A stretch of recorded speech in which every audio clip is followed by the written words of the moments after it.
Dios les bendiga, hermanos, a todos. Amén. Aquí estamos contentos de estar en la casa del Señor.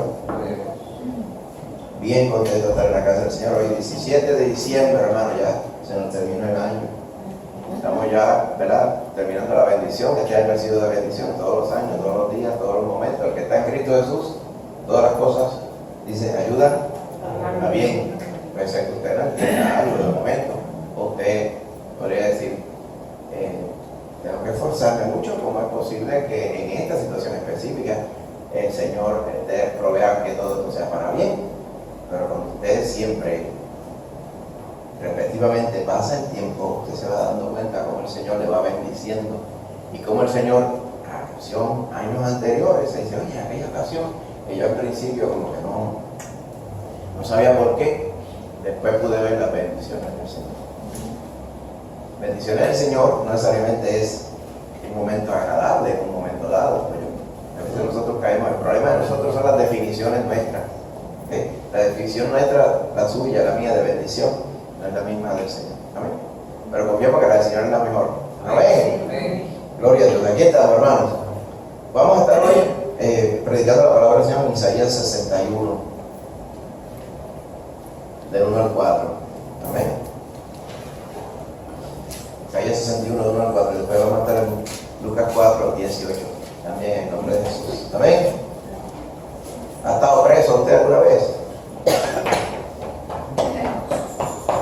Yo no he estado preso, no sé lo que es eso. Pero tiene que ser, ¿verdad?, un asunto grave. Digo yo, preso en una cárcel del Estado o algo así. Pero como va a ver en la palabra, todos estamos presos. El asunto es que el que no está en Cristo está preso. Pero muchas veces no lo sabe o no lo quiere reconocer. Amén. Y así estábamos todos antes de Cristo. Vamos a ir a la palabra del Señor, capítulo 61 de Isaías. Cuando lo tenga, hermanos, se ponen de pie. Isaías 61, 1 al 4. Dice así la palabra de Dios: el Espíritu de Jehová, el Señor, está sobre mí, porque me ungió Jehová. Me ha enviado a predicar buenas nuevas a los abatidos, a vendar a los quebrantados de corazón, a publicar libertad a los cautivos y a los presos apertura de la cárcel, a proclamar el año de la buena voluntad de Jehová y el día de la venganza de Dios nuestro, a consolar a todos los enlutados, a ordenar que a los afligidos de Sión se les dé gloria en lugar de ceniza, óleo de gozo en lugar de luto, manto de alegría en lugar del espíritu angustiado, y serán llamados árboles de justicia, plantío de Jehová, para gloria suya. Reedificarán las ruinas antiguas y levantarán los asalamientos primeros y restaurarán las ciudades arruinadas, los escombros de muchas generaciones. Padre Santo, Señor bueno, gracias por tu misericordia de esta mañana, por tu palabra, por tu Espíritu Santo aquí en medio nuestro y en nosotros. Bendice ahora tu palabra y que ella la podamos expresar, Señor, exponer de acuerdo a como tu Espíritu Santo nos guíe hoy. En el nombre de Jesús lo pedimos todo, damos gracias. Amén. Se puede sentar. No tienes que seguir preso. Amén. Verdad que el mundo hoy predica libertad. Muchos caudillos predicaban libertad. Muchos líderes militares, libertad. La libertad, como vi una canción una vez, la libertad es la palabra del momento. Por allá en los 60, en los 70, estaba todo ese asunto de abajo los de arriba y arriba los de abajo. Tenemos que abogar por nuestra libertad. Pero invariablemente, siempre que se trepaban esos que abogaban libertad, lo que hacía era que eran los nuevos opresores. O sea, era un quítate tú para ponerme yo. No cambiaba nada. Porque no cambia nada sin que el alma sea cambiada, sea transformada, sea perdonada. El problema del hombre, de la humanidad, es que siempre han creído que el problema está fuera de ellos. El problema está allá, el problema está acá, el problema está en aquel grupo, el problema está en estas mentalidades que hay que cambiar. El problema es que los ricos mandan, el problema es que los pobres quieren mandar. O sea, tantas cosas y todo ese revolú que hay por donde quiera, y todo el mundo es bien especialista en echarle la culpa a alguien que no sea él. Pero la realidad es que toda la culpa de las cosas como son, de cómo uno es, de cómo uno se siente, de cómo está uno en una situación específica, es por culpa de uno mismo. Si a todo le sumamos, como dice la palabra, que todo el mundo anda haciendo las cosas como le da la gana, ¿verdad? Como le dicta su corazón. Estamos hablando de aquel que no ha sido redimido por Dios, amén, aquel que no es de Cristo Jesús. Antes de Cristo Jesús nosotros hacíamos ¿qué? Lo que nos da la gana. De hecho, entre broma y en serio, estaba yo haciendo hace un tiempo diciendo a mi familia, mira, yo tengo hay dos teoremas o corolarios o como ustedes quieran, o leyes de la vida, que son de tal forma. La gente hace lo que le da la gana, esa es la primera. Pero cuando usted viene a ver eso y dice, voy a probar, pero como buen científico, déjame probar si esa teoría es verdad. Y te dice, pues hoy yo me levanté y me lavé los dientes, porque me dio la gana. Desayuné, porque me dio la gana, porque si no me da la gana desayunar. Suena un poco rojo, ¿verdad? Me da la gana, pero para hablar en aguadillano y isabelino, para entender. Y usted se montó en el carro y fue a donde fue, porque trabajó. Ah, no, pues yo tengo que ir a trabajar, porque si usted no va a trabajar, porque no le dio la gana, pues allá le da la gana al patrón, a lo mejor lo bota. ¿Me entiende? Cada cual hace lo que desea. Y entonces si aplicamos esa ley a los que están en otros países que están oprimidos, dirán, ay, pero hay personas que no tienen libertad. No, usted donde quiera que usted esté, siempre termina haciendo lo que usted quiere. Ese es el problema de la humanidad.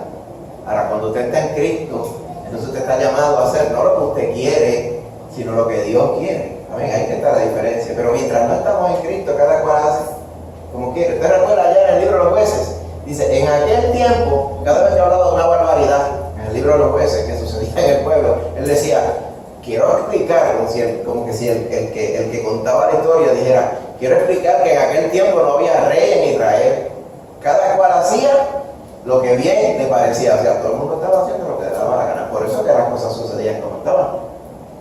No era necesariamente porque no hubiera rey, era porque cada cual hacía como le parecía. Cada cual inventaba sus propias leyes, sus propios juicios, sus propios criterios. ¿Entiendes? Cuando uno no está en Cristo, así que sucede. Amén. Entonces, en un mundo que anda todo el mundo haciendo las cosas como son. Algunos dicen predican libertad y lo que están predicando es todo lo contrario. Otros dicen pues yo soy libre para hacer lo que yo quiera, y en realidad cuando usted viene a ver, cuando uno no está en Cristo Jesús, uno es preso de las acciones que hace. ¿Por qué uno hace las cosas? ¿Por qué? Porque estamos en pecado por completo.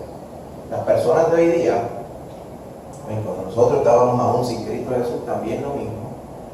Jurábamos que éramos libres, jurábamos que teníamos una personalidad y muy posiblemente a orgullo usted llevaba la forma que era. Hay personas que dicen así, yo soy así seré, a orgullo lo llevo, ¿verdad? Especialmente cuando no son cosas buenas que usted apreciaría. Cuando una persona es de carácter fuerte, o sea, en Puerto Rico, un malcriado, pues dice, así soy yo las canto como las veo y a orgullo lo llevo, justificando muchas veces su mala crianza y su poca vergüenza que hay en su corazón. Las personas piensan que darle rienda suelta a las cosas como ellos le da la gana de hacerlas, que eso es libertad. Sin embargo, cuando usted va a la palabra del Señor, amén, dice que de la abundancia del corazón habla la boca, amén, y que de toda cosa que hable o haga los hombres darán cuenta al Señor en el día del juicio. O sea que si todas las cosas que la gente hiciera por ahí fueran buenas, pues no hay que darle ni cuenta ninguna al Señor en el día del juicio. Aquí está hablando obviamente en el día del juicio, está hablando para los que no son de Cristo. Para los que no son de Cristo está deparado, como vimos en la palabra en esta semana pasada, hay un juicio final. Entonces no haría falta juicio si no hay nada que juzgar. Pero la realidad es que todos aquellos que andan sin Cristo, por más que digan que están en libertad, en realidad están presas del mismo pecado que ellos conciben en su corazón y hacen. Amén. Y que si el diablo los tienta y todas estas cosas, pues le añade frosting al bizcocho. Pero la realidad es que todo pecado lo concebimos nosotros, como dice la palabra.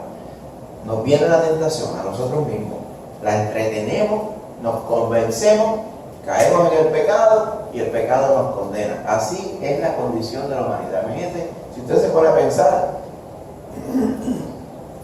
todas las cosas que hacemos sin Cristo, todas nos condenan. Por eso es que las personas, la humanidad entera está condenada. Condenada. En una ocasión predicábamos hace, yo no sé, 15 años, un sermón que se llamaba un jíbaro condenado, que es una expresión. Aquel es un jíbaro condenado, por eso es que anda descalzo por el monte. Pero la realidad es que un jíbaro, sea rey, era el argumento del sermón.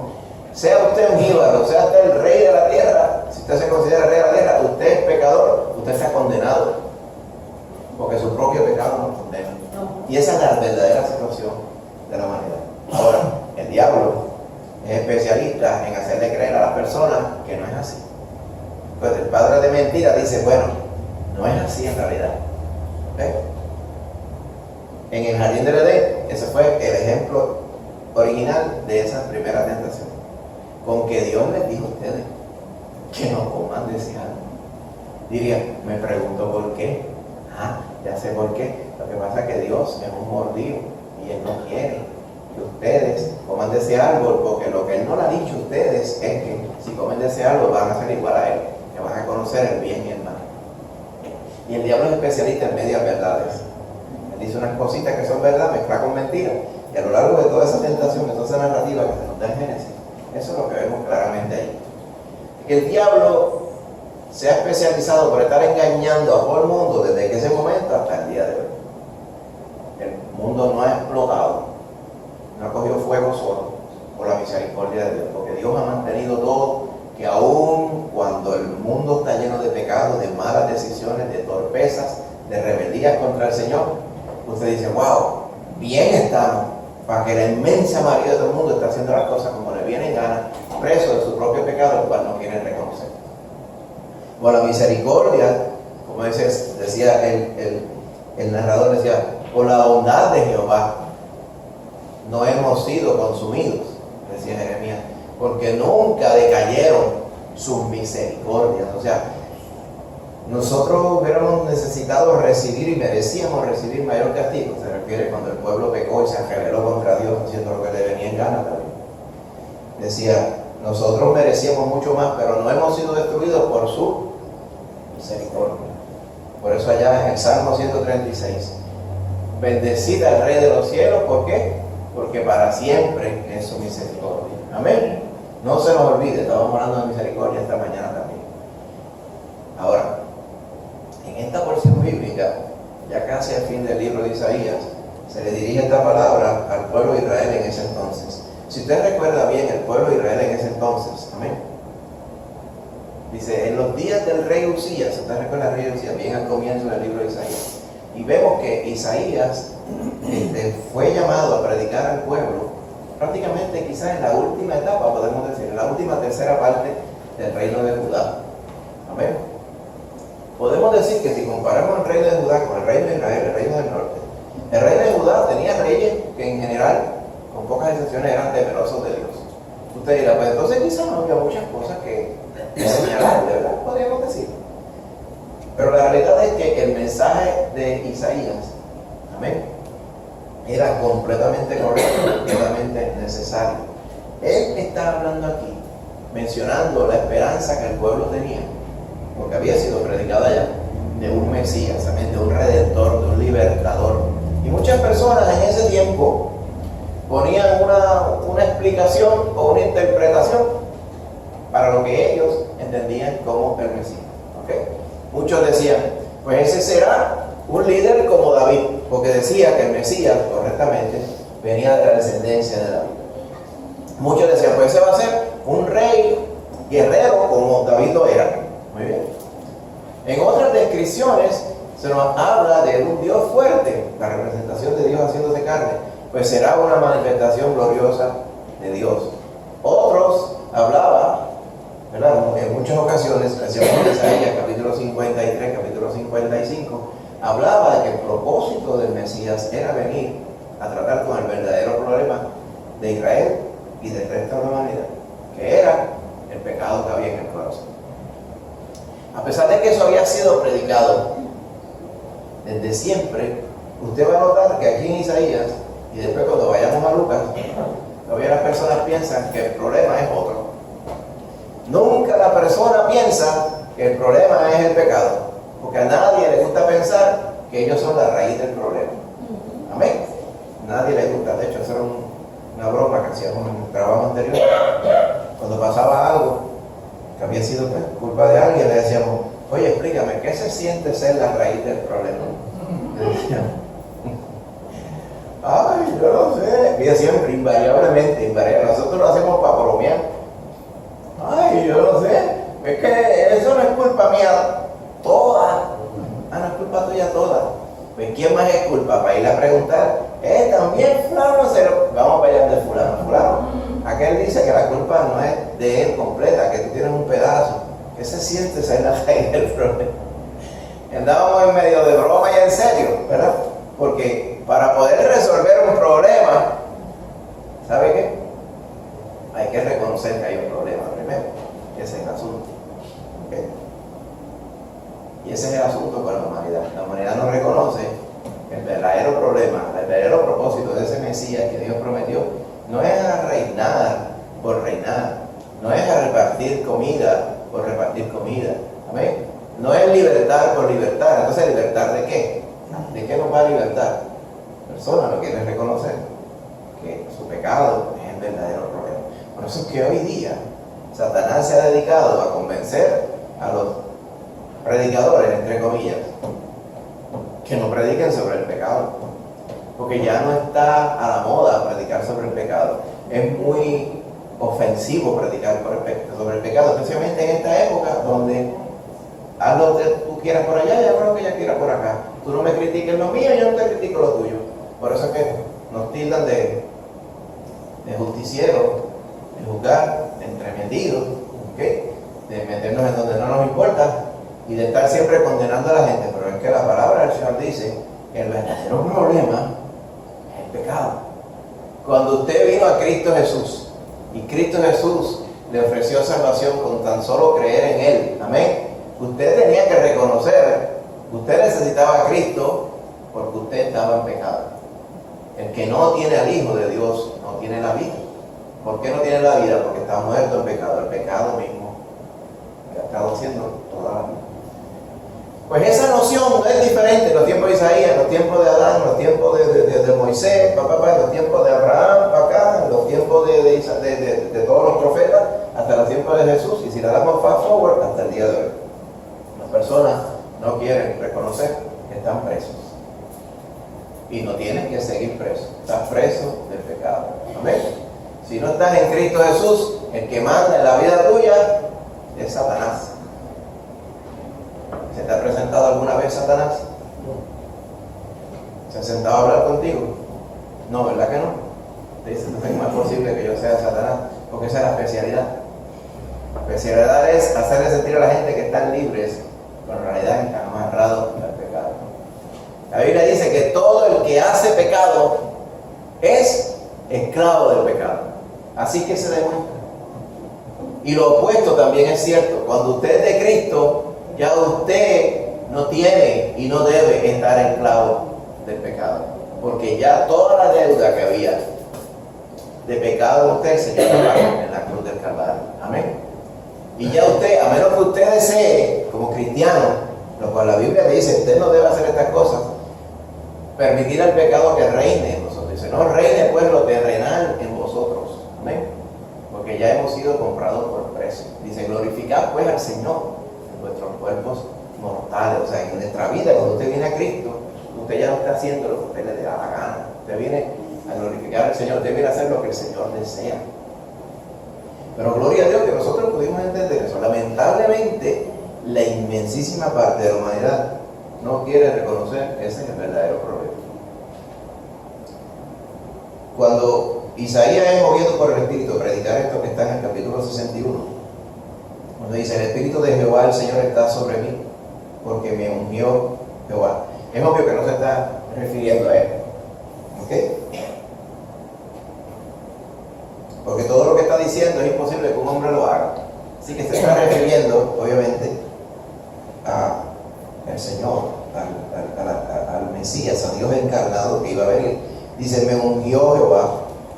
¿Y para qué me ungió? Dice, me envió a predicar las buenas nuevas a los abatidos, o sea, los que estaban tirados, abatidos cuando usted está tirado en el piso.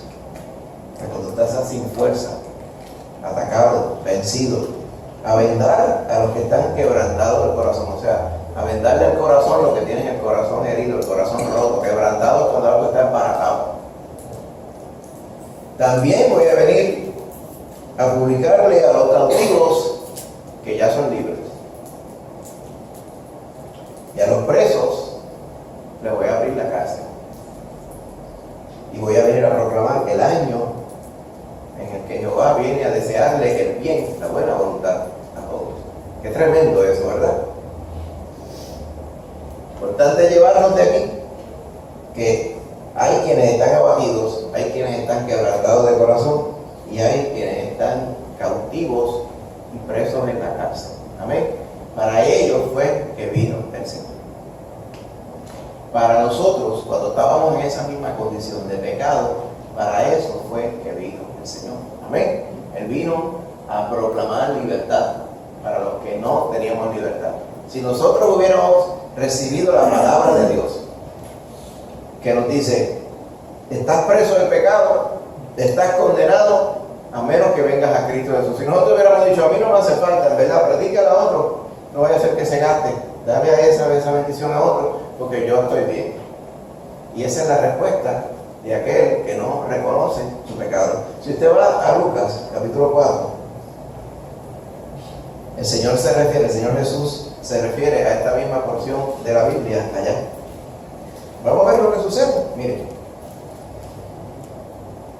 Lucas 4, 16 dice: entonces vino a Nazaret el Señor Jesús, donde se había criado, y en el día de reposo entró en la sinagoga conforme a su costumbre y se levantó a leer. La costumbre de la sinagoga era que todos los varones se reunían en la sinagoga, se sentaban, y típicamente a alguien que era de renombre o buen lector o una persona líder en la comunidad le daban la bendición de leer la palabra y de comentar sobre ella.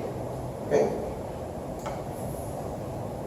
Los varones, las damas estaban detrás, se ponían como un screen, o sea, de madera, y detrás de ese screen estaban las damas escuchando. Esa era la costumbre en la sinagoga. La sinagoga era simplemente un salón para que en los diferentes pueblos, las aldeas, que no fuera Jerusalén, los judíos se juntaran a escuchar la palabra del Señor el día sábado. Así que ese día sábado, ese día de reposo, entró en la sinagoga, según acostumbraba, y se levantó a leer. O sea, él de buena opción, él se paró primero para que le entregaran el libro a leer. Y se le dio, dice el 17, el libro del profeta Isaías. Recuerden que el libro es el rollo, un rollo, en aquel tiempo. Y habiendo abierto el libro, halló el lugar donde estaba escrito: el Espíritu del Señor está sobre mí, por cuanto me ha ungido para dar buenas nuevas a los pobres, me ha enviado a sanar a los quebrantados de corazón, a pregonar libertad a los cautivos y vista a los ciegos, a poner en libertad a los oprimidos, a predicar el año agradable del Señor.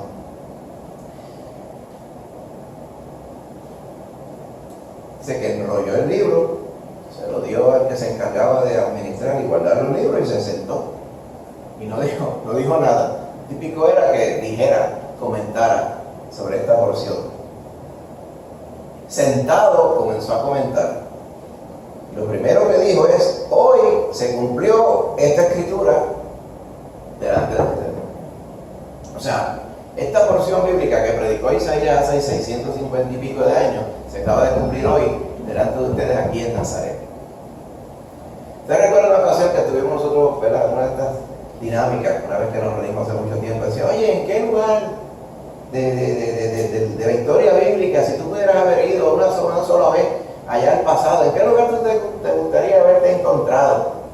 Y muchos decían: pues yo quisiera estar en el nacimiento, yo quisiera haber estado en la crucifixión, yo quisiera haber estado en la transfiguración. Tremendo, ¿verdad? No había ninguna respuesta incorrecta. Y yo recuerdo que yo dije: me hubiera gustado estar aquí, pero para hacer algo, porque simplemente estar ahí escuchando, y qué chévere estuvo eso que dijo aquel que se paró allí, ¿cómo se llamaba? Y simplemente que no hiciera ningún efecto en mi vida, hubiera sido una pérdida total, pero yo quería estar ahí. Y así me imaginaba, ¿cómo sería eso? Porque prueba tantas cosas. Primero, que la palabra de Dios es real. Primero, que Cristo es real. Y que la palabra ya en el capítulo 61 de Isaías estaba hablando de Él. Y que Él mismo vino a decir, esta palabra se acaba de cumplir hoy, aquí. Amén. Dice, y todos daban buen testimonio de Él, decían. Y estaban maravillados, o sea, decían, como cuando alguien está, que no encuentra qué decir, que no encuentra qué hacer, que no encuentra qué explicar, que no entiende del todo lo que está pasando allí. Dice, ellos estaban maravillados de las palabras de gracia, o sea, reconocían que lo que estaba hablando no era de parte de Él, sino que a Él se le había dado por Dios, es lo que quiere decir sus palabras de gracia, dice. Y decían, pero este no es el hijo de José.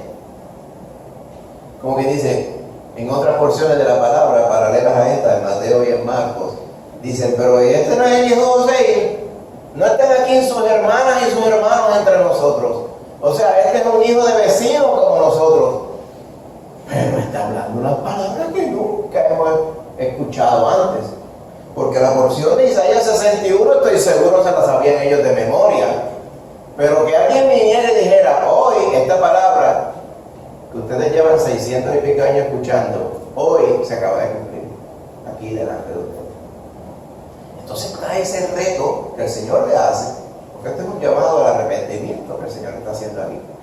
Fíjate que la oferta del Señor, la porción que el Señor leyó, llegó hasta la mitad del versículo 2. No continuó donde dice, y a proclamar el año de venganza del Dios nuestro, porque ese año de venganza aún no ha llegado. Él vino a desatar las cadenas de pecado de todo el mundo. ¿Amén? Sin embargo, mira lo que dice el verso 23. Dice, sin duda me van a decir este refrán, médico, cúrate a ti mismo. Y de tantas cosas que hemos oído que se han hecho en Capernaum, haz también aquí en tu tierra. Y cierto os digo, ningún profeta es acepto en su propia tierra. ¿Y por qué el Señor le sale como con ese regaño? Porque ya el Señor sabía lo que había en el corazón de todos. El Señor sabía que a ellos escuchar, hoy se cumplió esta palabra delante de vosotros. O sea, yo soy el cumplimiento de esta palabra que ustedes están escuchando hoy. Ellos decían, no puede ser porque Él es el hijo del carpintero aquí de José y sus hermanas están aquí. Como si Él es uno como nosotros, lo que vemos es como nosotros. ¿Cómo Él va a ser el cumplimiento de esa palabra? ¿Cómo Él puede ser el Mesías? Porque todos entendían que iba a cumplir esa palabra de la Mesías. ¿Cómo este hijo de vecino puede ser el Mesías? Amén. Y yo le voy a decir una cosa, cuando el Señor Jesucristo nos llamó a nosotros, cuando usted oyó la palabra por vez primera, usted no puede decir que usted entendía todo.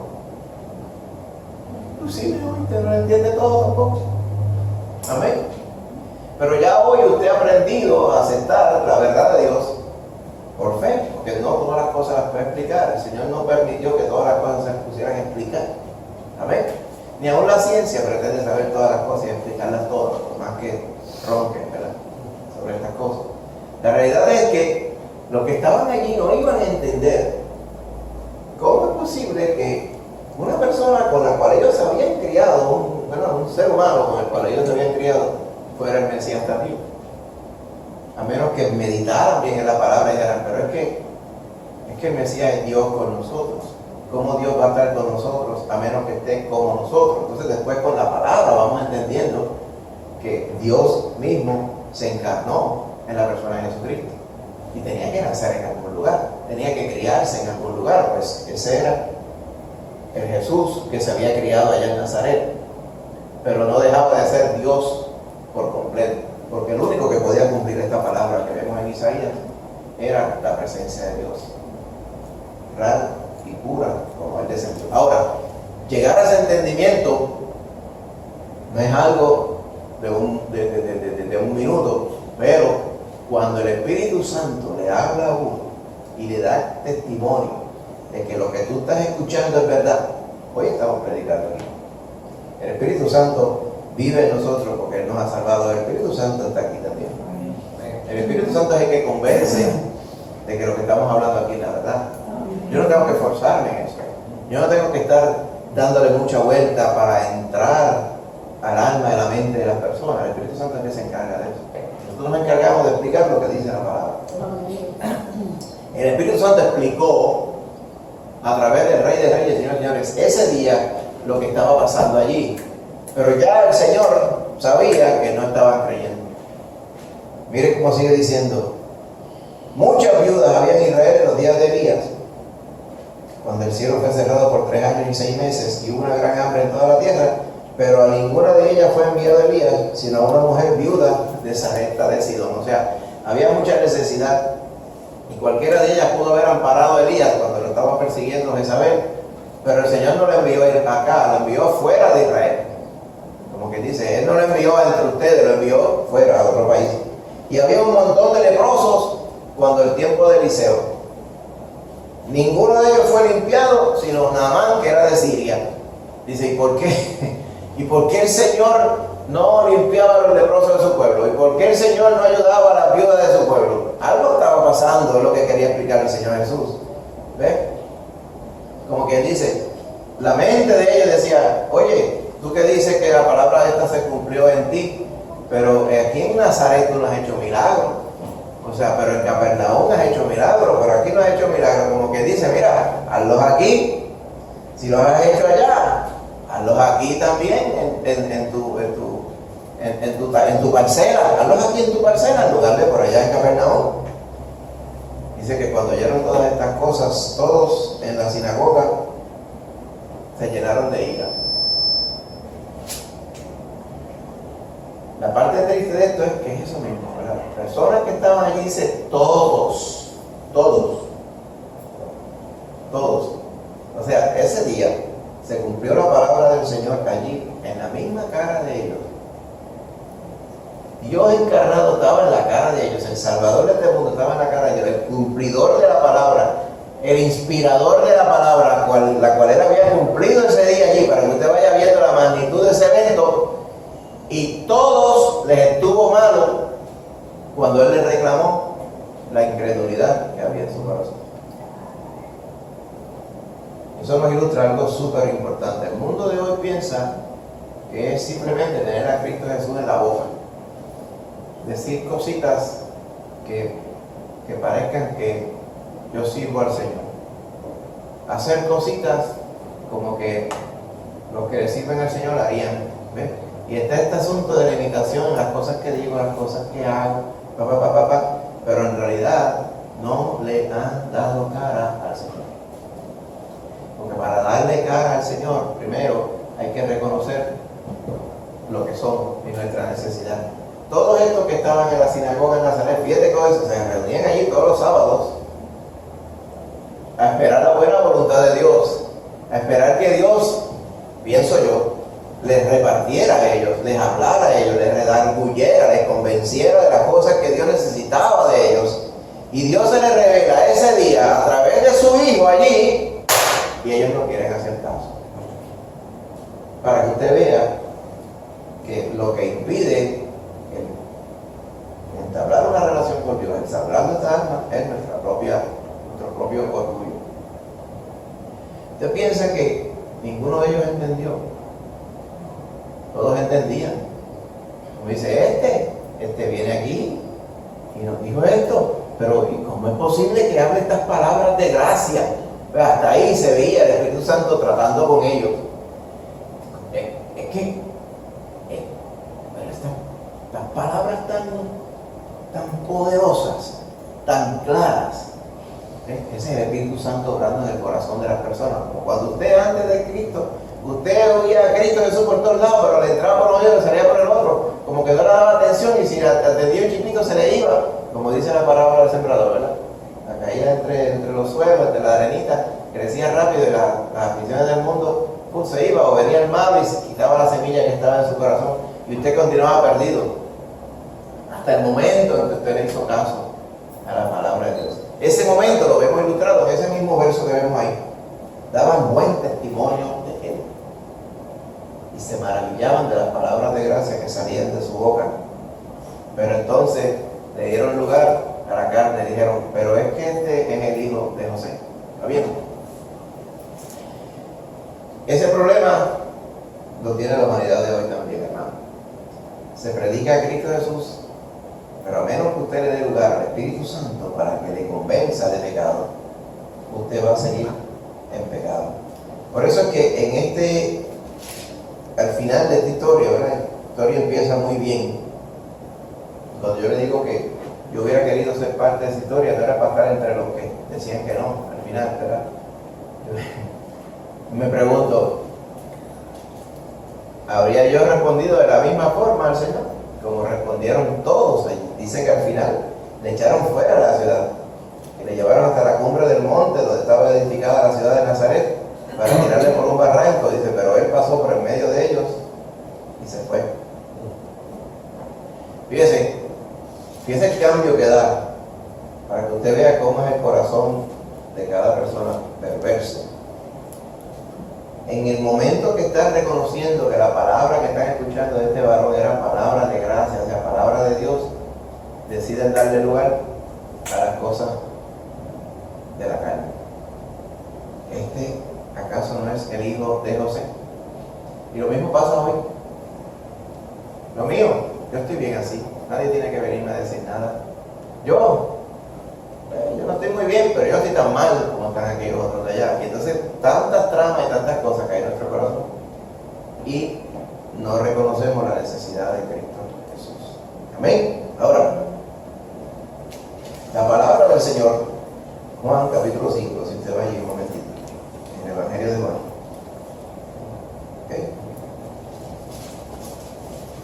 Juan capítulo 5.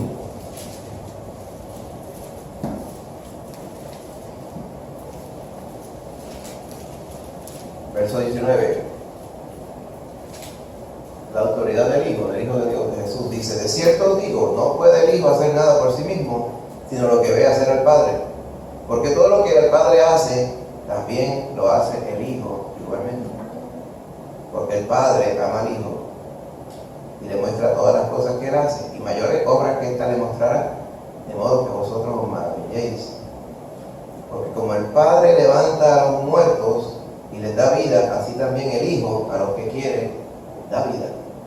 Porque el Padre no juzga a nadie, sino que todo el juicio lo dio al Hijo, para que todos honren al Hijo como honran al Padre. El que no honra al Hijo no honra al Padre que le envió. Eso es lo que estaba sucediendo ese día allí en Nazaret. Ellos querían en su corazón honrar a Dios, pero no les nacía honrar al Dios encarnado, al Hijo que vino a predicar la libertad del pecado. La cautividad se había acabado, el dolor se había acabado, todo ello se había acabado en virtud de la bendición de Dios. Pero ellos no quisieron creer. Todas esas cosas vienen cuando uno le cree al Señor.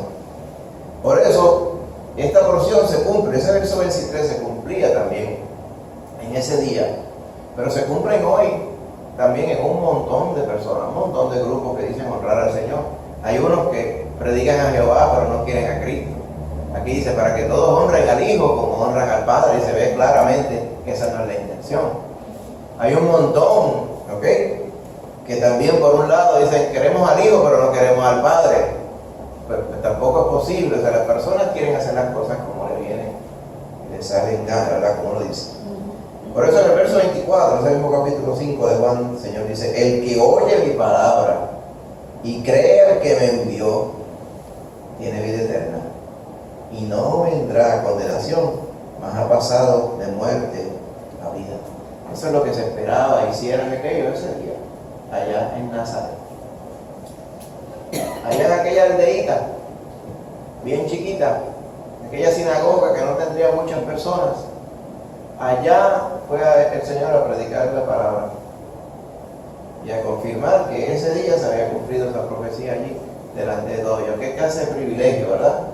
El Señor se demuestra, se nos muestra a todos. Gloria a Dios que en el momento que se nos mostró a nosotros hicimos caso a su palabra. Amén. Amén. Al toque del Espíritu Santo de Dios. Si no, hubiéramos estado en la misma condición. Algo que es bien importante aquí es que si no le hacemos caso a la palabra del Señor, al llamado de salvación que nos hace el Señor, nuestro corazón eventualmente se torna como esto que estamos viendo allí. Oye, pero qué palabra tan bonita está saliendo de la boca de este varón. Y al final querían tirar al varón por un bajanco. Y así anda el mundo de hoy. El mundo de hoy que aparenta estar amistado con el Señor, pero en realidad no lo quiere ver ni en pintura. Esa es la hipocresía del mundo de hoy. Esto nos ilustra algo bien sencillo. O estamos con Cristo, o estamos contra Cristo. El mismo Señor decía a unos discípulos de Juan el Bautista que decían: mira, Señor, allá hay unos discípulos de Juan que están predicando también. ¿Quieres que vayamos y les tapemos la boca? Le preguntaron a Jesús y dijo: no, porque el que no es, ¿verdad? El que no es contra mí está conmigo, ¿verdad?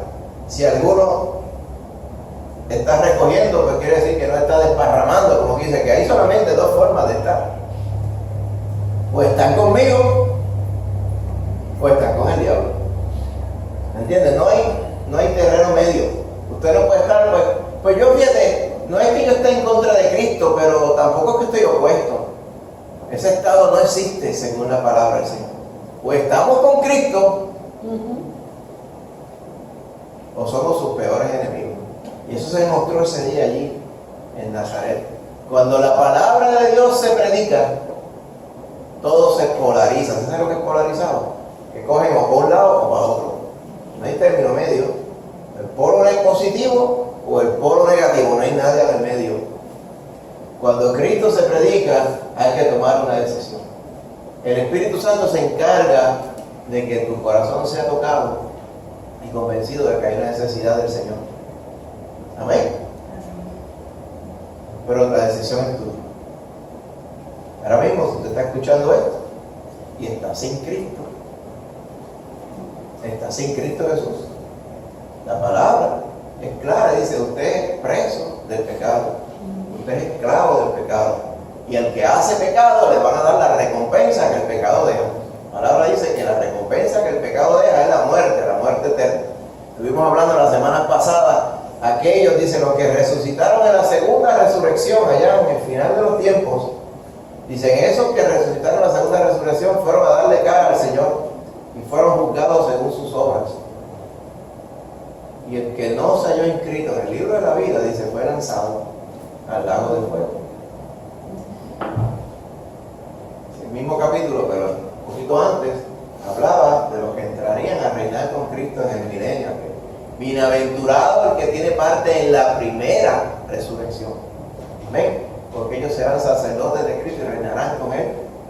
Mira, o sea, y todo ello depende en quién, de quién y en quién usted creyó en esta vida. Es importantísimo que si usted no es de Cristo Jesús, usted le dé parte al Señor en el día de hoy. Amén. Amén. Cada uno de nosotros reconocimos al Señor Jesús como nuestro Señor, nuestro Salvador, nuestro Redentor, nuestro Libertador, nuestro Perdonador. Hablando de los títulos, ¿verdad?, de Jehová, los títulos del Señor, interminables. Amén. La obra de bendición que Él ha hecho en nosotros.